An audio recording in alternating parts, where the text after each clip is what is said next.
श्री राम समर्थ। गृहस्थी का अपनत्व भगवान की ओर मोड़ो। प्रेम बचपन से ही सब में पैदा हुआ करता है। यह मेरा बेटा, यह मेरी बेटी, इनसे प्रेम कैसे किया जाए, यह किसी को सिखाना नहीं पड़ता। एक बार अपना मान लिया तो प्रेम अपने आप पैदा होता है। लेकिन सच पूछो तो यह प्रेम भी स्वार्थी होता है। हम शिकायत करते हैं कि बेटा हमारी नहीं सुनता, वह मनमानी करता है। यदि उससे हमारा सच्चा प्रेम होता तो हम ऐसी शिकायत न करते। लेकिन इस शिकायत में बेटा मेरी नहीं सुनता, यह स्वार्थ छिपा हुआ है। यही अहंकार उसके पीछे है। एक सज्जन मुझसे मिले। मैंने उनसे पूछा, क्या लड़के की शादी हो गई? उन्होंने कहा, नहीं, कल है। मैंने फिर से पूछा, बेटा ठीक तो रहता है ना? ऐसा पूछने पर उन्होंने कहा, अभी नहीं कहता हूँ, 6 महीने के बाद बताऊंगा। देखो, यह स्वार्थमय प्रेम इतना अशाश्वत होता है। अब बताओ, ऐसे स्वार्थमय प्रेम से सुख कैसे प्राप्त हो सकता है? गृहस्थी में हम कर्तव्य बुद्धि से बरते, तब बेटा मेरी नहीं सुनता की शिकायत निर्माण ही नहीं होगी।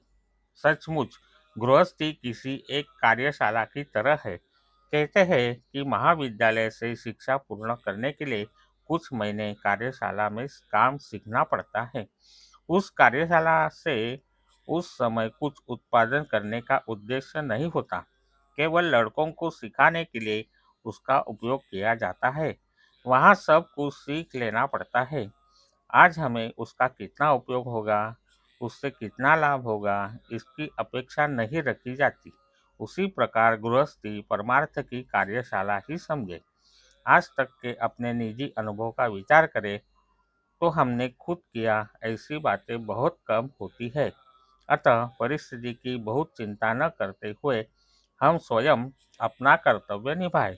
हमारी वृत्ति पर उसका परिणाम न होने दें। हर बात घटित होने के लिए उचित समय आना पड़ता है। अतः कर्तव्य बुद्धि से जो कुछ करना हो सो करो, और हे भगवान, यह गृहस्थी तुम्हारी इच्छा से चल रही है ऐसा मानो, तो भगवान से अपने आप प्रेम होगा। गृहस्थी के प्रति जो अपनत्व है उसे भगवान की ओर मोड़ो। परिवार के सदस्यों से निस्वार्थ भाव से प्रेम करना सीखो, तो परमार्थ अपने आप सधेगा और अपनत्व भगवान की ओर मोड़ देने के कारण भगवान से भी प्रेम होगा। इसके लिए अलग से कुछ करना नहीं पड़ेगा, किंतु यह अपनत्व या यह अपनापा पैदा होने के लिए भगवान के बिना हमारा सभी कार्य रुक जाता है, ऐसी भावना पैदा होनी चाहिए। इसके लिए उसके अखंड सहवास में रहने का प्रयत्न करना चाहिए।